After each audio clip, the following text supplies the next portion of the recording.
You mentioned the latest instance of gun violence. This is the same school where 4 students died in separate shootings earlier this year. 16-year-old Stanley Freeman Jr., 16-year-old Justin Taylor, 15-year-old Janaria Muhammad, and 15-year-old Jamarian Gillette. Now here's video of the scene in front of Austin East School earlier. You will be seeing that the police presence, as Cole was saying, was significant earlier, but as the afternoon has gone on, it has definitely diminished, but the investigation is well underway. We're going to turn to 10 News reporter Katie Inman as we continue coverage of the shooting that unfolded at Austin East Magnet High School. Also on the scene there is reporter Grace King, who has been talking with parents and members of the community who have shown up there to talk about their frustration that has unfolded in our community. Grace?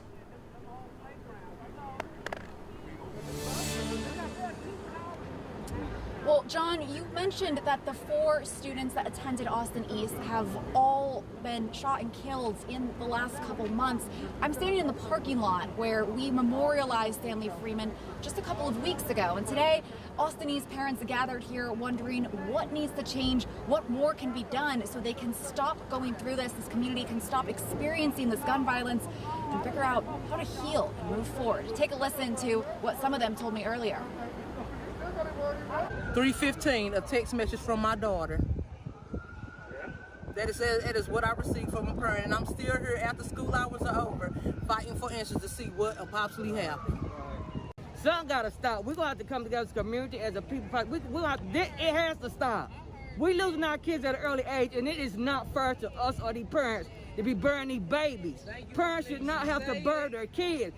They're going to have to do something. And instead of giving this school a bad life, let's find a solution to the problem. Because something has got to give. I mean, you got parents running from schools, leaving work, leaving their job, don't know. The man wouldn't even tell me what's going on. We got our grandkids now. We don't know what's going on. We don't know if one of our grandkids got shot or what. Something got to give. Something just has to give.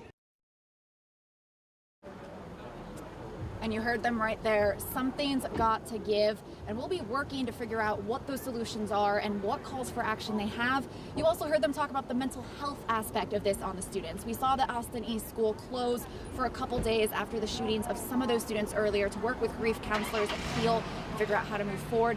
The school will also be closed tomorrow and Wednesday. We're asking about grief counselors again. Back to you.